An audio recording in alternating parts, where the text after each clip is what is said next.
Namaku Tasya. Aku bersekolah di salah satu sekolah yang ada di daerah Ranca Ekek. Aku ingin menceritakan pengalamanku tepat 1 tahun yang lalu, ketika aku masih sekolah di sana.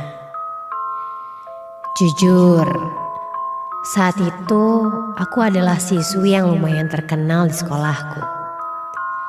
Karena aku termasuk orang yang temperamen, aku sangat mudah terpancing untuk marah,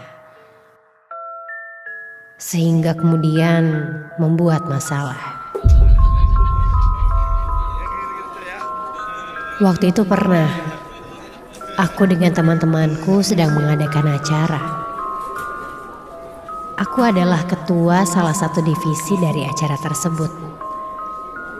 Kemudian ada sedikit masalah dengan ketua divisi lain.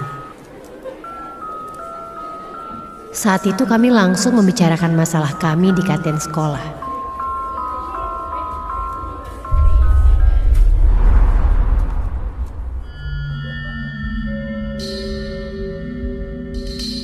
Karena di sana sepi, sehingga kami bisa benar-benar membicarakan masalahnya.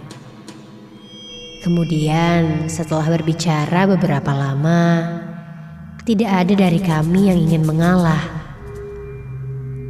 Aku pun langsung terpancing emosi dan membuatku kesal. Beberapa teman kami menahan agar kami tidak bertengkar. Dan saat itu, aku berkata sangat sompral. Aku bilang, "Kenapa lu gak suka sama gue? Gue gak takut ya sama lu. Jangan mentang-mentang gue cewek, lu bisa seenaknya. Sorry, gue gak takut. Sama setan aja gue gak takut. Apalagi sama lu doang."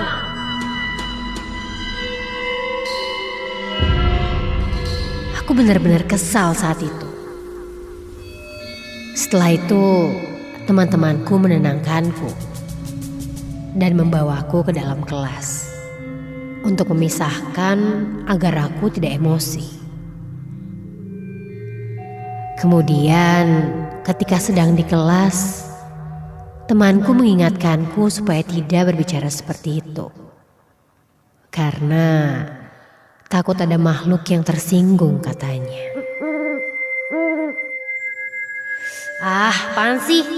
Jelas-jelas gue gak takut. Jangan nyepelin cewek kayak gue lah.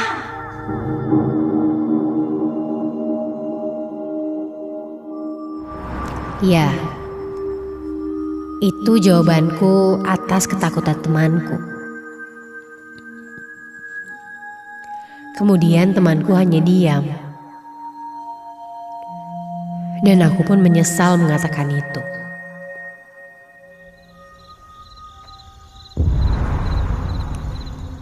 Singkat cerita, setelah kejadian itu, acara pun berjalan. Walaupun ada beberapa hal yang harus dievaluasi. Setelah acara kami selesai, kami melakukan eval sampai malam. Aku ingat sekali, malam itu jam 11 malam. Setelah selesai evaluasi, akhirnya kami pun bersiap-siap untuk pulang ke rumah masing-masing. Kemudian aku tersadar bahwa aku memarkirkan motorku cukup jauh karena tadi pagi tidak mendapat tempat parkir yang mudah dijangkau. Saat sedang berjalan menuju motorku, aku merasa ada yang mengikuti di belakangku. Dan aku terfikir akan kata-kataku yang menantang keberadaan makhluk halus. Namun, ketika aku baru sampai di parkiran, loh, kunci motorku tidak ada.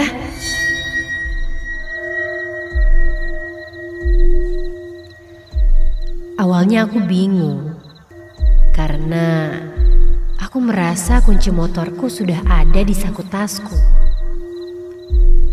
Tapi setelah aku coba periksa, ternyata kunci motorku tidak ada.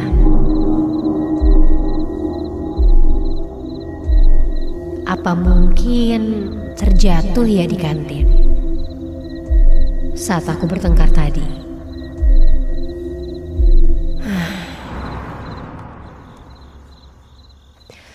Tidak ada pilihan lain. Aku harus mencari kunci motorku di sana.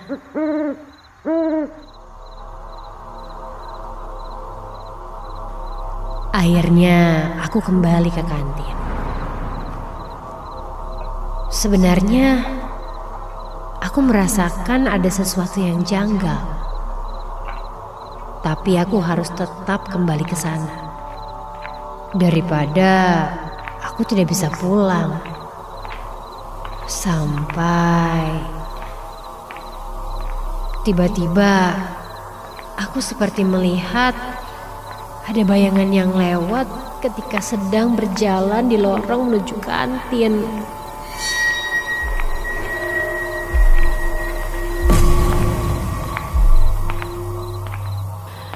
Aku pun buru-buru menuju kantin.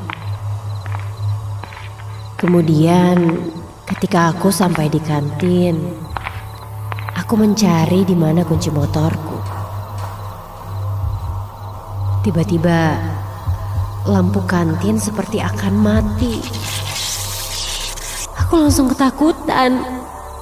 Dengan buru-buru mencari kunci motorku. Dan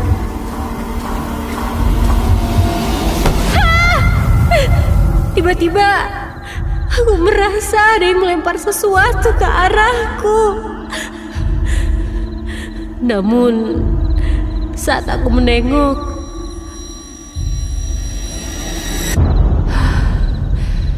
aku tidak melihat apa-apa. Aku pun kembali mencari kunci motorku dan mencoba untuk menghiraukannya. Mungkin sugestiku saja. Dan tiba-tiba barang yang dilempar itu jatuh tepat di depan mataku. Dan itu adalah kunci motorku. Karena ketakutan, aku langsung mengambil kunci motorku dan bersiap untuk lari meninggalkan kantin itu. Namun saat aku menengok ke belakang, astaga! Aku melihat sosok kuntilanak serba hitam yang sedang berdiri di dekat lorong pintu keluar kantin. Aku terdiam takut saat itu. Tapi tidak ada pilihan lain. Aku pun berlari melewati sosok kuntilanak tersebut dan berlari untuk keluar.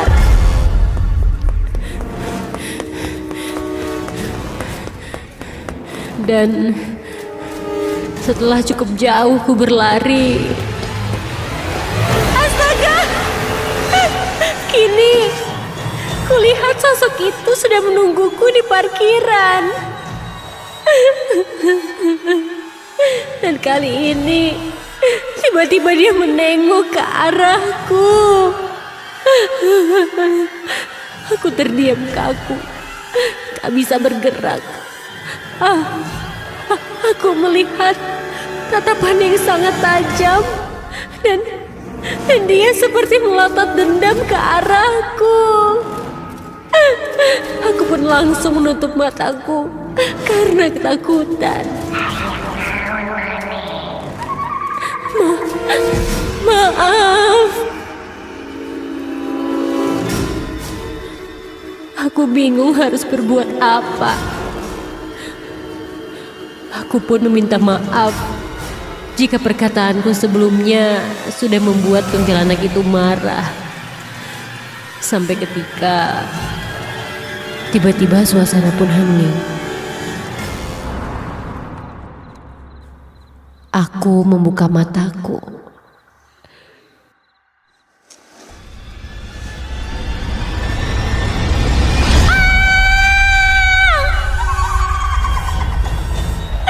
Sosok itu kini sudah berada tepat di depanku, dengan matanya yang sedang melotot tepat di depan mataku. Dan sejak itu aku tidak ingat apa-apa lagi.